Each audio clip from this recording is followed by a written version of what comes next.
మాజీ సీఎం కేసీఆర్ కు తన తోటి ఉద్యమకారుడు అజ్ఞాత వ్యక్తి పేరుతో ఓ లేఖను రిలీజ్ చేసినట్లు సోషల్ మీడియాలో చక్కర్లు కొడుతుంది. ఇంతకీ అసలు ఆ ఉత్తరంలో ఏముంది, ఆయన ఏం రాశారో ఇప్పుడు చూద్దాం. ఏమి సాధించారు మిత్రమా?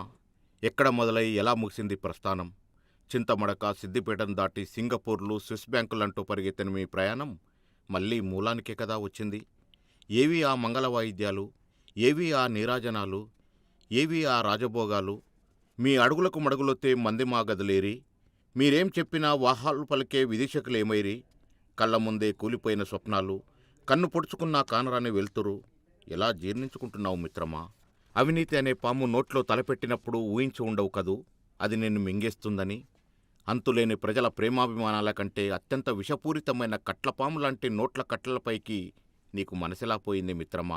ఈ మధ్య మీరు చేస్తున్న సమీక్షలు పార్టీ పరిస్థితిని అంచనా వేస్తున్నట్టు లేదు. గతించిపోయిన మీ గతాన్ని తవ్వుతున్నట్టు ఉంది. అధికారాంతమున చూడవలే అయ్యగారి లీలలు అన్నట్టుగా నీ మొహంలో ఆ మునుపటి కాంతులేవి మిత్రమా? నేలకు పడిపోయిన మీ ప్రతిష్టను తిరిగి నిలబొట్టుకోవడానికి తోడు కూడా లేక ఒంటరిగా తన్లాడుతుంటే చూడలేకున్నాను స్నేహితుడా.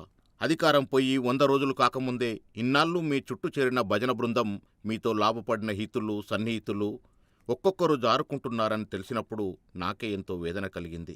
ఇక నువ్వెంత మనోవేదన అనుభవించి ఉంటావు మిత్రమా?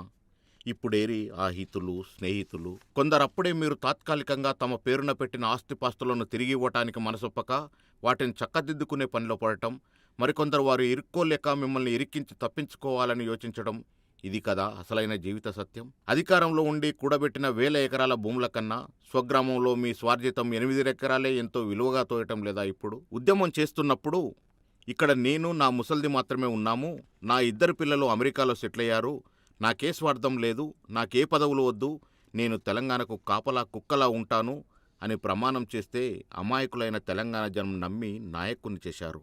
దళితుడినే ముఖ్యమంత్రి చేస్తానని చెప్తే నమ్మిన బడుగు జీవులు మీకోసం ఎన్ని త్యాగాలు చేశారో ఎప్పుడైనా లెక్క చూసుకున్నారా మిత్రమా?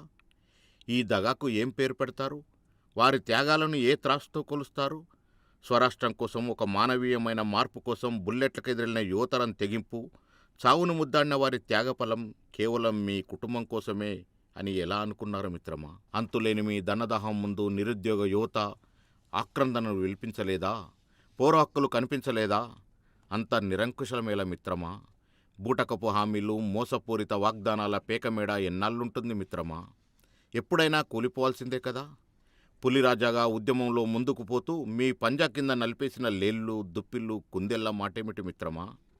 మీరిప్పుడు కట్టుకున్న బంగళాలు, పోగేసుకున్న సంపద ఏదీ మీ ప్రతిష్టను తిరిగి తీసుకురాలేదు కదా. మీకు ప్రజల గుండెల్లో విశాలమైన గూడు ఉండగా ఇరుకైన పాలరాతి మెడలెందుకు మిత్రమా? ప్రజల మనసుల్లో కొలువై ఉండే మహాభాగ్యాన్ని వదులుకొని భోగభాగ్యాల వెంట పరుగులెందుకు? జనం ఆదరణ కోల్పోయి సంపాదించేవి రత్నాలైనా రాళ్లతో సమానమే కదా. ఎత్తులు వేయడంలో, వ్యూహాలు రచించడంలో కనుచూపు మేర మీకు సరిజోడైన నాయకుడున్నాడా? ఆ రాజనీతిజ్ఞత, దార్శనికత ప్రజల సౌభాగ్యం కోసం వాడితే తరతరాలు వాళ్ళ గుండెల్లో ఉండిపోయేవాళ్ళు కదా. ఎందుకొచ్చిన మాయదారి సంపద? ఏం చేసుకోను? మీ ముందు తరాలను సోమరులను చేయడానికి కాకపోతే మీరు పోగేసుకున్న సంపదలో 1% కూడా మీ జీవితకాలంలో అనుభవించలేనప్పుడు ఎందుకొచ్చిన ఆరాటం? ఆ సంపద పోగేసుకునే క్రమంలో మీ ప్రతి నాయకుణ్ణి మీరే సృష్టించుకోవడం, మీ ఓటమికి మీరే ఇటుకలు పేర్చుకోవడమే కదా వైచిత్రి అంటే. సైజు పెద్దది అయినా అంగీలా అలవాటు లేని అపోజిషన్లో మీరు అవస్థలు పడుతుంటే ఆనందపడేవారే గాని అయ్యో అనేవాళ్ళు లేకపోవడం ఎంత దుర్భరం మిత్రమా? ఉద్యమంలో మీరు చేసిన భాషలు అధికారంలో ఉన్న మీ శత్రువు ఆచరిస్తున్నాడు. గమనించారా? ప్రజాస్వామ్యంలో అధికారకృతం నిర్వహించడం ఎలాగో అతని నుంచైనా మీరు నేర్చుకుంటారా? ఓటమి ఎప్పుడూ చివరి మజిలీ కాదు, అదెప్పుడూ తాత్కాలికమే.